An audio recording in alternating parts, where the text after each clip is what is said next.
Ladies and gentlemen, welcome to Faces and Heels, your podcast for professional wrestling here on the KB Radio Network. I am your host, Kevin Reed, and this is the recap and reaction to WWE's Money in the Bank Los Angeles, which is the 16th annual Money in the Bank event, PLE, if you will. And this has become one of my favorite PLEs for WWE. I know we got that report that Triple H isn't the biggest fan of Money in the Bank. And look, it's not for everybody, but I like Money in the Bank for the spots. I really do enjoy all of the action that takes place in a Money in the Bank match, you know. And I mean, ladder matches within themselves are pretty exciting and they're good, but it's something a little extra about Money in the Bank. I don't know if it's the element of having 6 superstars in the ring at the same time with ladders. It's something about it that excites me, and I really have enjoyed this PLE for the longest, ever since its inception. And so I hope they keep it, especially next year, because I plan to go to it next year, since it's coming to New Orleans next year, since we're not getting WrestleMania. Boo. But it is what it is. You know, I'll take Money in the Bank as a constellation prize. But this year it took place in Los Angeles, and we had 5 matches, 2 of which were Money in the Bank matches, but we had 3 other matches as well. First off, we began with the women's Money in the Bank ladder match for an opportunity at a women's championship. In that match, you had Alexa Bliss, Naomi, Julia, Rhea Ripley, Roxanne Perez, and Stephanie Vaquer. Also on this card, we had an Intercontinental Championship match between Dominic Mysterio, defending against Octagon Jr., and the women's Intercontinental Championship match where Laria Vaqueria defending her championship against Becky Lynch. The men's Money in the Bank ladder match between Andrade, Seth Rollins, El Grande Americano, L.A. Knight, Penta, and Solo Sikoa. And we capped it off with the main event, a tag team match between Cody Rhodes and the World Heavyweight Champion Jey Uso, going up against Logan Paul and the WWE Champion John Cena. Full disclosure, I was not hyped up for this Money in the Bank. I guess over the last couple of weeks, WWE has kind of... I don't know. I say last couple of weeks, but it's been brewing, but it's been losing its fire. It hasn't had the same effect that it had last year. I think the honeymoon is over with this Triple H regime, you know, and I was excited for Triple H taking over, you know, especially being a big fan of NXT Black and Gold when he first when NXT first came to prominence. I loved NXT, and when he first started off on the main roster after Vince left, I was excited as well, because everything was it was looking like it was on an upward trend, and everything was popping. WWE was as hot as it's ever been, and you know, everybody drank the Kool-Aid. And as of late, it's especially since WrestleMania. You could probably go back further than that, but since WrestleMania, it's been boring, man. Just to put it plainly, it's been boring. John Cena's championship run, his heel run, has been a fail in my eyes. It hasn't had the excitement as it was when he first turned heel at the Elimination Chamber. And since then, it has been nothing. It's nothing exciting about this heel turn in his championship run. It's nothing exciting about it. And for the most part, it's because of his limitations in the ring. Now, let's not get get it twisted. John Cena will never be mistaken for Kurt Angle in the ring as far as his move sets or skill sets. You know, that's not his bread and butter. But John Cena is an entertaining wrestler and became an entertaining actor, I must say. But he just doesn't have it. He doesn't move well at all, and he wasn't an agile person to begin with. But even now, he just looks old and decrepit and just can't do the simple moves like just taking a bump. You know, it just looks like he's falling for 15 to 20 seconds. It takes him that long to get to the mat. It's embarrassing at times, you know, but he just doesn't have it. But I can look past that because I know going in that John Cena isn't going to give you a 5-star match. And so that's not the problem. But the problem is the build to his feuds or his availability. It's just like he comes when he comes. You know, he's a part-timer, but this is supposed to be his retirement tour. We should be seeing more of him. We should be hearing more from him, and it's just not there. Cody Rhodes is back, but once again, Cody Rhodes is back in this feud with John Cena, and it's like, man, come on, man.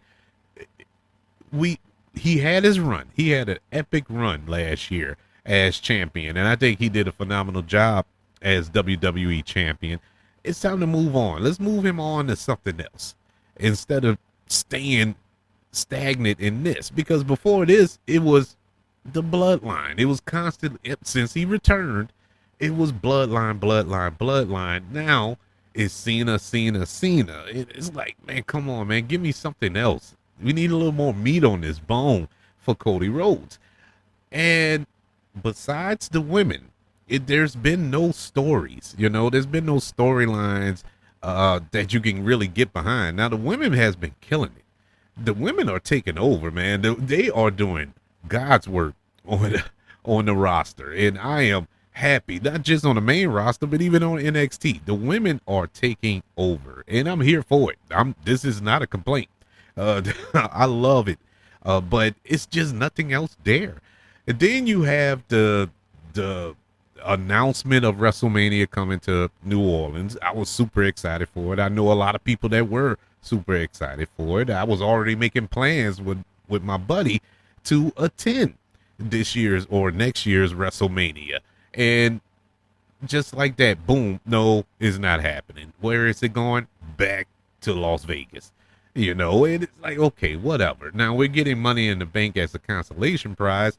Fine, but WrestleMania was going to be something epic. Not only, you know, for your wrestling, a whole weekend, you know, 2 nights, but for the economy, for everything around the city, and that's gone. Now, they did say we will get one down the line, but who God knows when that will happen. Then you have the releases, you know, and I'll touch in a little more on one of the releases that affected one of the matches tonight. But that was the biggest one. That was my biggest gripe, that particular release. But it seems like that was a troll, and it is what it is. I'm happy that it was a troll because I was happy to see them back. But the other releases, it just seems like some wrestlers. Now, there were a couple in there that it didn't shock me that they got released, but there were some in there that just felt like they weren't given a proper opportunity to showcase their talents, and it's disappointing. Now, I know they're going to go somewhere else and probably do gangbusters, you know, probably end up in AEW or TNA or on the indie circuit, whatever the case may be. And who knows, they may end up returning. But I think a lot of those talents, I think Triple H fumbled on a couple of them there. But it's just been a little disappointing with everything that's going on in WWE, and not to mention the ticket prices. My God, I was looking at some of those ticket prices, and I'm worried, man. I'm starting to save up now for Money in the Bank. I'm actually kind of relieved that WrestleMania is not coming next year because I would have been in the poorhouse trying to go. But I'm starting to save up now for Money in the Bank next year. Hopefully, if I put $1 a week aside or $1 a day aside, I might have enough for the nosebleeds to that to that PLE. But we shall see. But this event is like I said, one of my favorites. But it wasn't a PLE that I was excited for. I really wasn't going to do a recap of this show, but there were some elements in this show that were exciting. And at the same time, there were some that were just like, my God, will this be? When is this going to be over? But we'll go through them when we go through the matches. Let's go through. Let's start. Let's go ahead. We're 11 minutes in. Let's dive into this PLE Money in the Bank taking place in Inglewood, California at the Intuit Dome. The night kicked off with the women's ladder Money in the Bank match. Before I wanted to touch in on this. I missed it. I got to go back and watch it because I was tied up all day today, and I missed the Worlds Collide event, with AAA and WWE. And I saw some clips of a couple of matches, especially the Vikingo and Chad Gable match. It looked like that was a banger, and I'm mad that I missed it, but I wanted to acknowledge it that it did take place today. So this was a big day for WWE. But from all accounts, it seems like Worlds Collide was better than Money in the Bank. But I have to go back and see it for myself before I make that declaration. But like I said, Money in the Bank kicked off with the women's Money in the Bank ladder match between Rhea Ripley, Naomi, Alexa Bliss, Julia, Roxanne Perez, and Stephanie Vaquer. I like this because we have a lot of fresh talent here. We have a lot of youngsters here. I say youngsters in the sense of being in WWE. Stephanie Vaquer, Roxanne Perez, Julia. These are fresh. Stephanie Vaquer and actually all three of those just got called up from NXT. So to be put in this spot, this is a big moment for them. Rhea Ripley, Alexa Bliss, and Naomi, they are former champions in their own right. So it's geared up to be something special. And I'm happy that it was something special. This was the match of the night. Spoilers. It doesn't even make sense to wait to tell you at the end of this review. This was my favorite match of the night. Hands down. It's not even close. Not even close. This was so exciting and entertaining. I enjoyed every single one of these women in this match. At one point, I was just sitting there like, I don't care who wins. I don't care. I had a pick, I did have a prediction going into this match, and it did come true because Naomi won the match. But I didn't care because it was so good.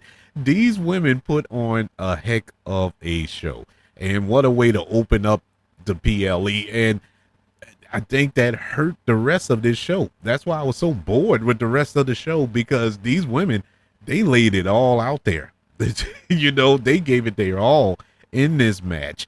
At one point, Roxanne Perez looked like she was going to get it. Stephanie Vaquer,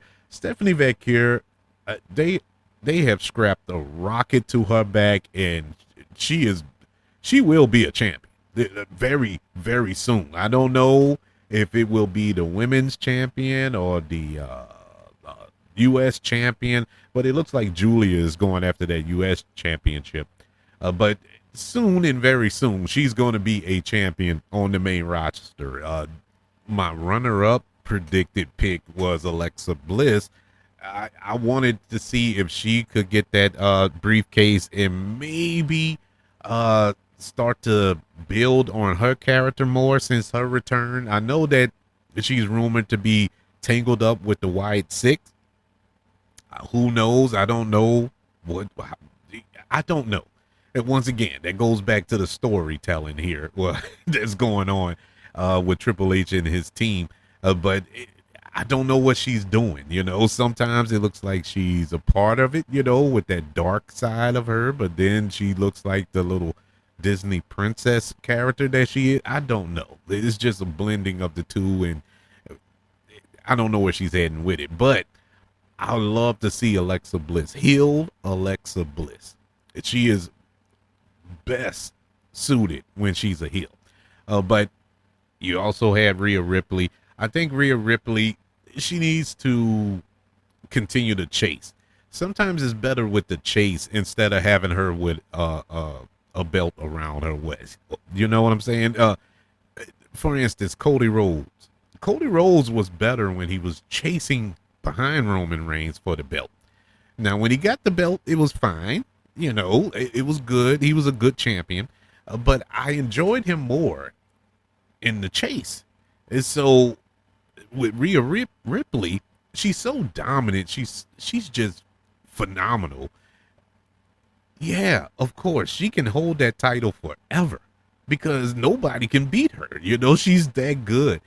And so taking the belt off of her, putting her in chase mode is a better way to use her right now, I think. And I think she was used just right in this match. But ultimately, it came down to Naomi, who scaled the ladder and won the match. And I think this was the correct call. I really believe this was the only call to make. Naomi is phenomenal in this heel role that she's in. She is phenomenal. Is Naomi perfect as far as her ring work? No, she is very botchy. She has been very botchy as of late, man. I don't know what's wrong, but with all that being said, I still love her. I still enjoy her. She is still entertaining. But her walking around with that briefcase, putting EO Sky on notice, putting Tiffany Stratton on notice, this is going to be amazing on Friday nights. What is she going to do? Because she's crazy. Her character is a crazy person, so she is really going to wreak havoc just holding on to that briefcase. I wouldn't cash it in so early with her. Let her hold on to that for maybe after SummerSlam. I wouldn't hit her with it at SummerSlam, but I have a strange feeling she's going to cash that in maybe at Evolution, and that's next month in July, which isn't bad, but I would like to see her with it a little longer. But if they do it, then I'm cool with it. Whenever they do it, I'm cool with it because I want to see Naomi elevate, man, because she deserves it. She is phenomenal, and she's doing phenomenal work. Naomi defeated Alexa Bliss, Julia, Rhea Ripley, Roxanne Perez, and Stephanie Vaquer to become Miss Money in the Bank. And this match gets an A-. I thought this was a phenomenal match. These women, I can't recall any botches. I can't recall any, there was some waiting on the spots to happen. Maybe the timing was off by a split second or a half a second or maybe even a full second here or there. But that's fine. I can live with that because we're dealing with ladders here, man. We don't want to kill these women or the men in their match either. But I thought it flowed pretty well. There were some big spots. There were some stories being told at the same time. And that's what you want out of a wrestling match. We move on to the WWE Intercontinental Championship match between Dominic Mysterio and Octagon Jr. I don't know why this was on the card. And look, no disrespect to Dominic Mysterio and no disrespect to Octagon Jr. I don't have a problem with them. I didn't have a problem with the match per se. It just wasn't a pay-per-view match. This was a Monday Night Raw match. The match only went 5 minutes. I don't even think it was a full 5 minutes. It was just there. It was the most random match in PLE history, man. It was, I ain't even know this was on the card. That's how much I was paying attention until they came out, and I'm like, what is this? Is this a recap from Worlds Collide or something that I don't know what this is. Why is this on the card? It was all right. I really have nothing to say about this match other than the fact Dominic Mysterio retained his Intercontinental Championship. It was good to see him defend it because I don't think he's defended it since he won it at WrestleMania. Am I wrong? Am I mistaken there? Maybe once, I think against Penta, if I'm not mistaken. But that was like right after WrestleMania. But he hasn't defended that title that much. And this is supposed to be the working man's title. And he hasn't defended it. I think Jey Uso has defended the World Heavyweight Championship more than Dominic Mysterio has defended the Intercontinental Championship. So I think they need to do a little bit more there. I know they're setting it up for Finn Balor to come and beat Dominic, but they need to get that ball rolling. Dragging it on isn't helping anybody, especially those two. But Dominic Mysterio retains his championship by defeating Octagon Jr. to stay the WWE Intercontinental Champion. And this match gets a letter grade of a C-. Yeah, it was an all right match. It just didn't fit this pay-per-view. It didn't fit the event at all. But we got it nonetheless. And so that was the men's Intercontinental Championship.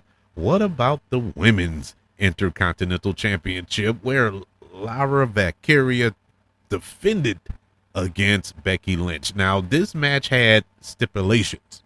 It wasn't just a match.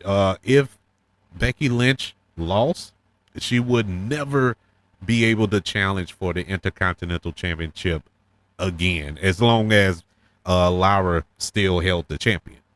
Now, if someone else got it, she can go after it. But as long as Laura Valkyria has the Intercontinental Championship, she could not challenge for it again had she lost tonight. Now, if she won tonight, Laura Valkyria will have to raise her hand after the match and acknowledge she was the better woman. And so that was the stipulation. The match was fine. The match was fine. It was better than the men's Intercontinental Championship. I'll give it that. It definitely went longer, 3 times longer. This match went about 15 minutes, and it was better. It was better. It told a story, but at the same time, it felt like a match I've seen already between these two. They've linked up a few times in the past. I think they linked up for the NXT Championship once before. They linked up again on the main roster just recently. I think at the last pay-per-view, or was it Saturday Night Main Event? I don't remember when they wrestled, when Becky lost again. But Becky has never beaten Laura. And I didn't realize that until tonight when Michael Cole said it. And I'm like, oh, she hasn't. She has never beaten her. And for a good portion of this match, it looked like she weren't going to beat her again. I mean, these two have a special chemistry. I don't know if it's because they both are from Ireland, or, you know, they trained together or whatever, or Laura looked up to Becky and modeled her career after hers or whatever, but they have a special chemistry and they work well in the ring together. Like I said, the match was pretty good. It was pretty good, but it just felt like a match that I've seen them have a couple of times already. It was nothing new or inventive there.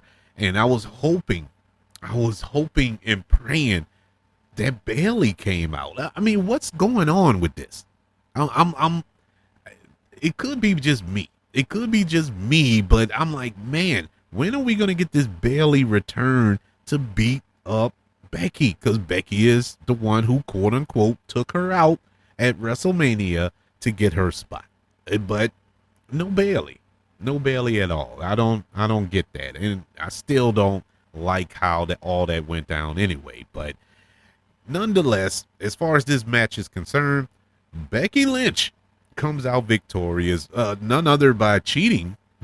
He grabbing the tights there. And speaking of tights and wardrobe malfunctions and whatnot, this is the second or third time Laura Vecchia has had a wardrobe malfunction during a match on premium live events. Maybe it's time to get a different outfit. I'm just saying. Because when was the other time when her top came completely off and then she had to hide it, and then there was another time she had to duck off in the corner and try to fix it again, and tonight she did it again. The top came off, and that's when the match first started. She had to get the ref to button it up in the bag. I'm like, man, maybe you ought to wear something different because one day you're going to show everybody your goodies. And now, granted, I'm not going to be mad at that day, but I'm just saying, man, there's kids in the audience, but she needs to straighten that up. But in any event, yes, Becky Lynch is now the women's Intercontinental Champion, and we saw that she forced Laura to raise her hand and put the belt around her and acknowledge her and whatnot.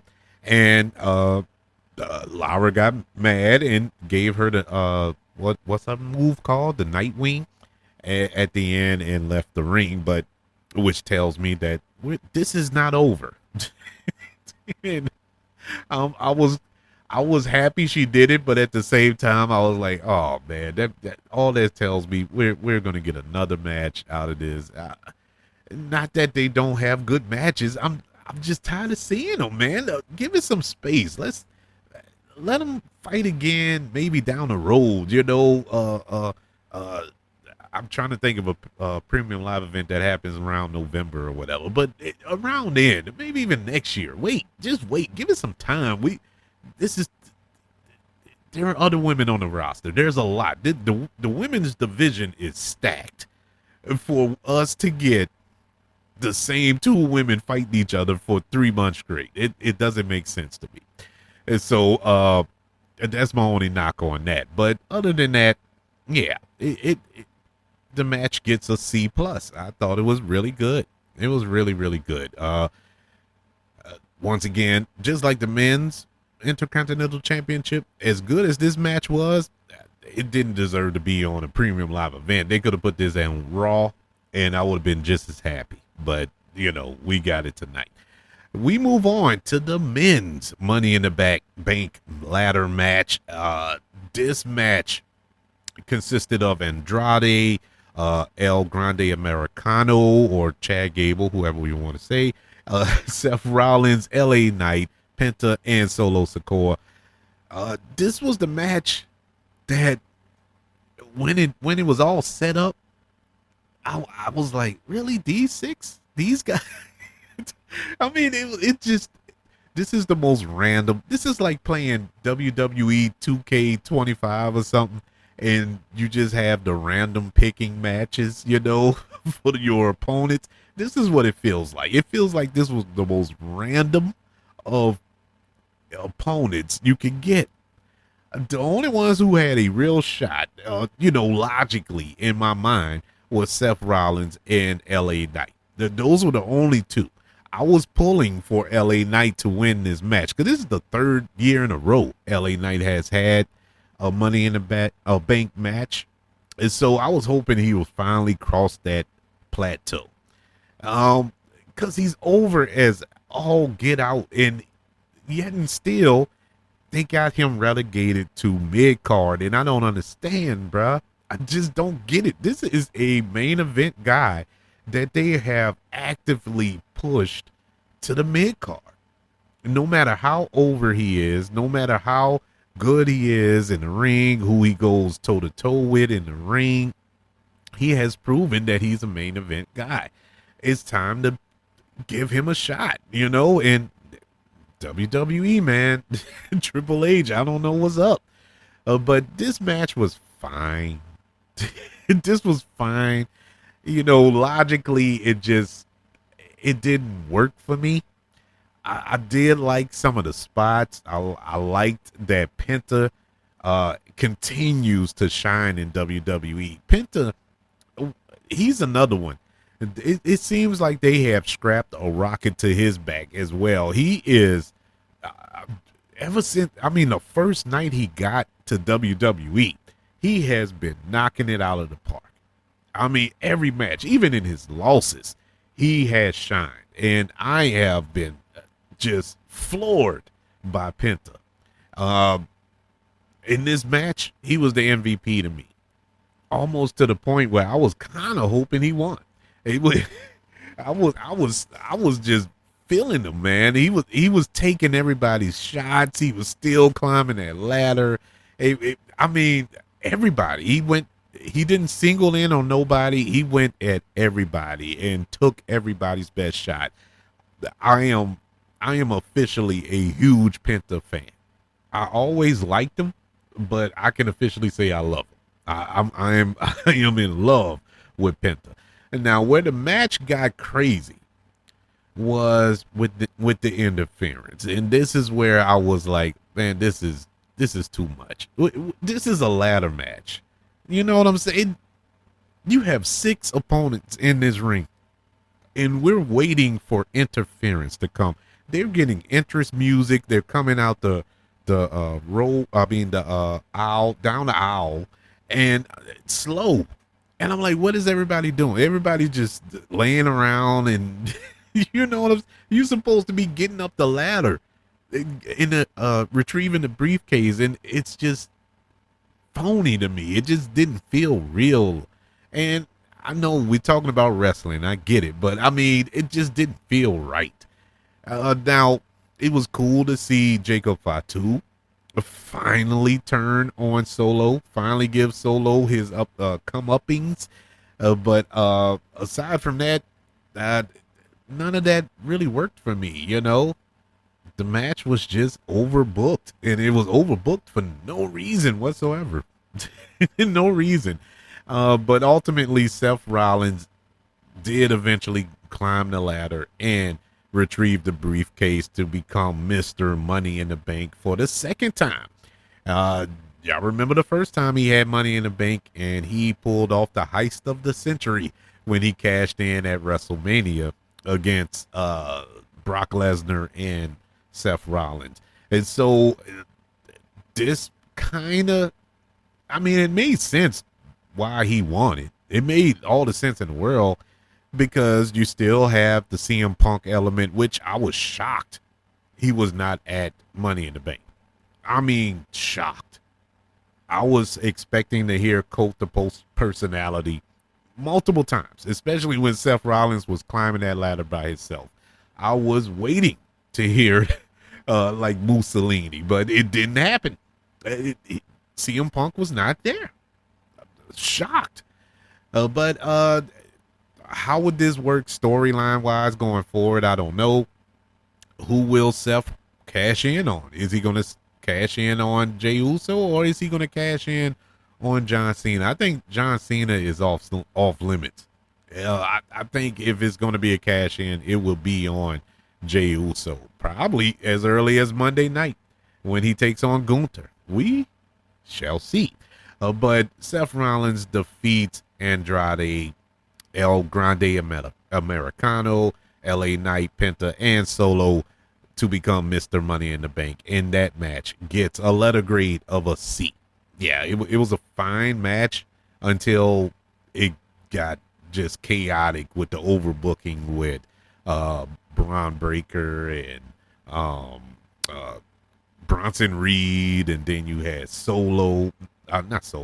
Jacob Fatu and JC Mateo, and it just got too chaotic at the end of that match. But fine match nonetheless. So that leads us to our main event, the tag team match between Cody Rhodes and Jey Uso versus John Cena and Logan Paul. The weakest main event in recent memory, you know, as far as, you know, PLEs outside of WrestleMania, because that was a weak main event. But this was just the most random main event. This didn't have to be the main event. This is Money in the Bank. The Money in the Bank match should have been the main event. I understand you had the WWE champion and you had the heavyweight champion in the same match.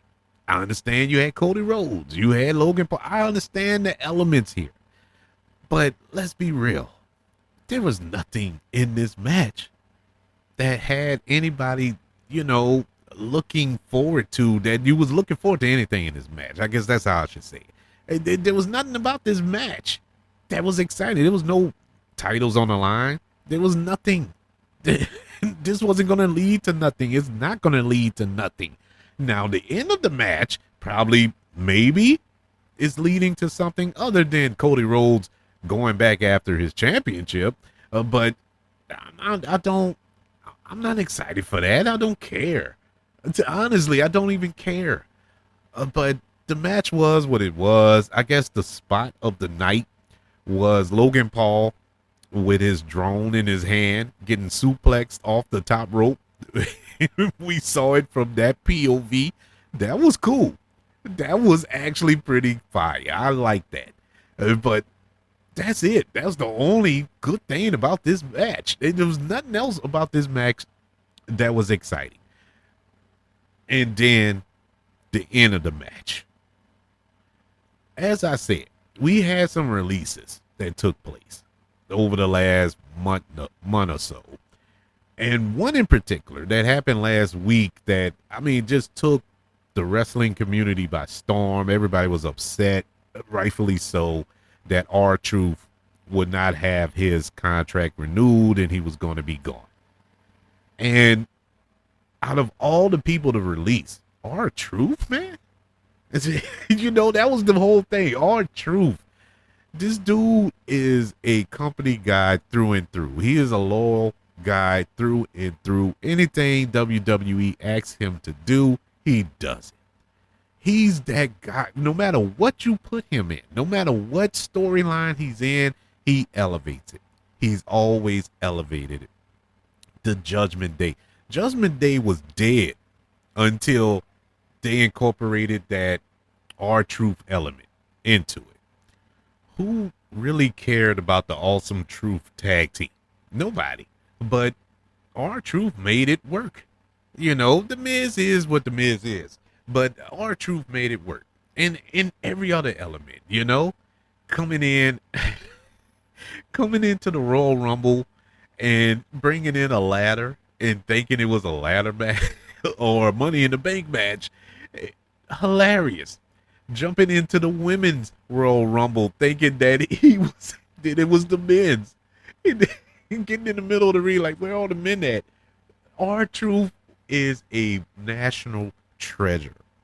And when they announced that he wasn't coming back, man, I ain't gonna tell you a lie.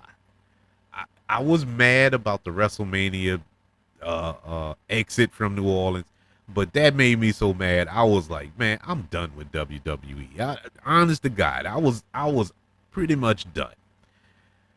Tonight pretty much saved him.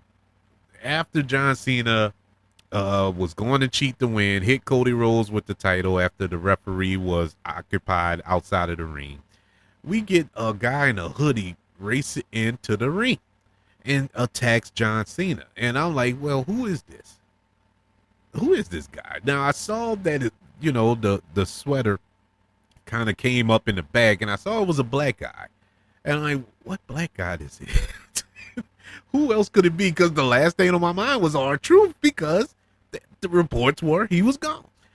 So I'm like, who could this be? And then when he stood off, took off the hoodie and whatnot, and it was all true, man, I'm not going to tell you a word of lie. Man to man, a tear rolled out my eyes. I was so happy that R-Truth came out, man. So happy. And it worked. That worked because he was embarrassed that his last match was him. Well, actually, his second to last match at Saturday Night Main Event against John Cena. John Cena embarrassed him. And they were quote unquote friends, or that was his childhood hero. even though he's like 10 years older than him or whatever. But he was a big part of this John Cena run throughout his career, and he got embarrassed by John Cena. So it made sense for him to come back and attack John Cena, and ultimately cost him this match. This saved that match. Aside from that, this match was garbage, boring, boring. My God, it was bad. But thankfully, Cody Rhodes and Jey Uso defeats John Cena and Logan Paul in this tag team match with an assist from R-Truth. This match gets a letter grade of a C minus. The only thing that saved it from a D or an F was R-Truth coming back. But other than that, there's nothing exciting about this match. It doesn't move anything forward for me. It's nothing going forward that I'm excited about out of this PLE. But, other than Naomi having that briefcase, that's the one thing I'm happy about. And the one thing I can see being excited about moving forward to see how she's going to play the game. You know what I'm saying? With that briefcase. But aside from that, nothing else I care about. I don't care that Seth Rollins have the briefcase. I don't care. I could care less Becky Lynch has the title. I could care less that Cody Rhodes is still feuding with John Cena. I don't care. But hopefully this king and queen of the ring tournament will, inject some excitement in me, leading up to Night of Champions. We shall see. But as it stands right now, it's meh. It was meh. This was a whatever premium live event.